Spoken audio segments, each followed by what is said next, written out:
Hello, welcome to the video, welcome to my bedroom. I originally was planning for this video to go to campus and go to the Haymarket and to my service site and try to take some pictures of it. As our situation has progressed further and further, it just hasn't ended up happening. So this is kind of where I'm starting, and first things first, when I uploaded my first video to the Teachers Scholars Academy application, sorry, that was my dog. But when I uploaded my first video for the application, I was actually really scared to show off my bedroom. And the reason for that was I was afraid that my bedroom and my level of organization, I don't know, I was just really anxious. So, since we're here, welcome to the bedroom. I'm gonna start over here at the door. Ta-da! I got my games, I got all of my shoes. Right, I got my desk over there. My desk is a little bit of a mess. I got my mirror and got my bases, my bed. It's a pretty simple little bedroom. I really enjoy it a lot, but I figured since I was so scared to show it off when I originally uploaded my application video, and I went to a library instead, that I kind of have to now, right? So another thing that's really changed since my video, I was originally trying to do, like I was talking about how I never really grew up feeling like I had a teacher that I was super close to or really inspired me to become a teacher. And that was actually part of the reason I wanted to become a teacher, is because I recognized how important they are. And I was bothered by the fact that there weren't any teachers that, in my opinion, were good enough for me. Which I know that sounds kind of like snooty and whatever, but I genuinely didn't feel like that a lot of my teachers were really there because they wanted to teach. I felt like a lot of them were just there for a job. That was really bad. So my original teaching goal coming into this was that I was gonna figure it out, and I was gonna be a good teacher because we need good teachers, and that's what I wanted to do. And that's changed a little bit as I've started to take some of my courses on campus, and I'm sure this will change again, but I've started to notice that there's a different viewpoint. The way we view students and the way we view regular people is entirely different. And I'm not sure if it's entirely because they're children or because my major is special education. I have noticed some toxicity within special education in the way those students are treated. I actually did an interview with a teacher from Millard.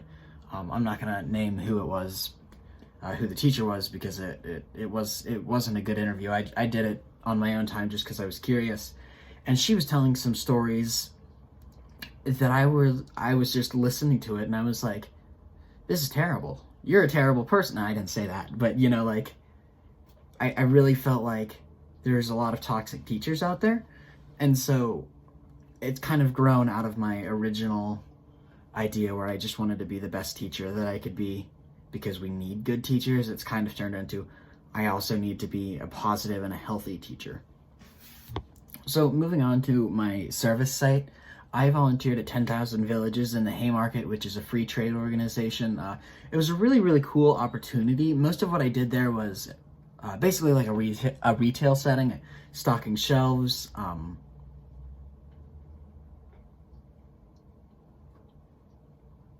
yes, my bad. Stocking shelves, doing inventory, cleaning, and just anything that the store manager would ask. Her name was Jillian. She was super nice all the time. I really enjoyed working with her, and I think she enjoyed working with me because she always complimented my boots that are all over there on the wall, you know? So I really enjoyed that. It was a great experience. I was able to learn about free trade and what that is. So basically, free trade is a way to support families and artisans in developing countries around the world.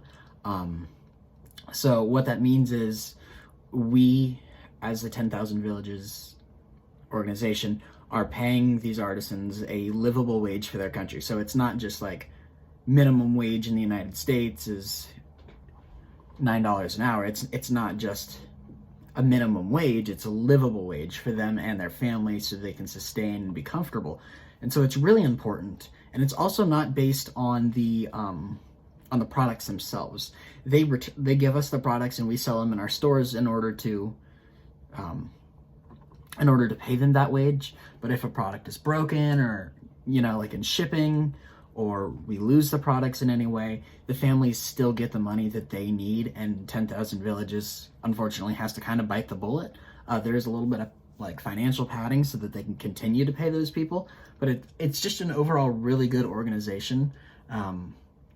And I think that fair trade is really, really cool. We talked some about how regular retailers like Target are paying really, really cheap prices on goods from around the world, and they're turning it over for a profit. Not that there's anything wrong with profit in a business economy.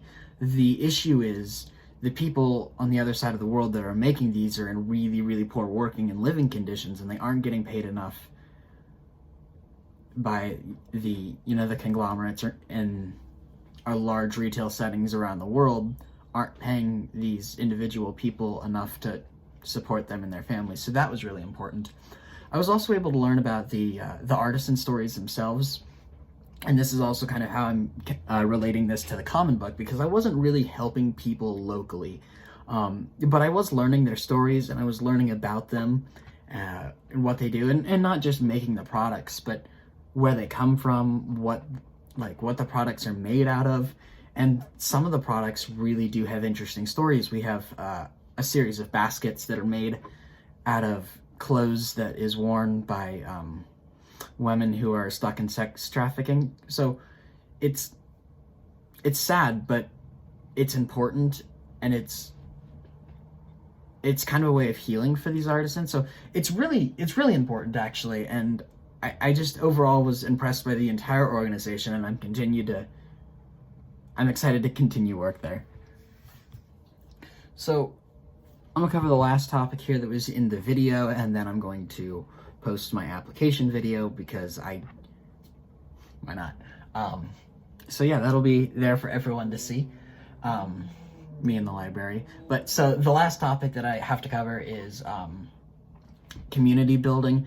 I really wasn't able to build too much local community through my service project. I do know that I was helping communities in developing countries, and I feel good about that, but I really wasn't able to see that, so it's hard for me to like explain or quantify what that looked like. However, there was community building within the Teacher Scholars Academy, which is a really cool thing. I would get lunch with different members, or dinner fairly regularly, trying to know everybody that I could. So a lot of really good experiences there. And the cohort was just such an awesome opportunity. I was right next door to Gabby and Olivia, and so I know, well, if I have a math question, I go knock on that door, or I knock on Josh's door down the hall, or just whoever. Like, we're all there, we're all a community, and this is the way it was set up to be. So the community was kind of set up for us, and then we had to build it. And we also, I think all of us really learned that we kind of need to depend on each other a little bit. Especially for me, I kind of struggle with asking for help and just being dependent.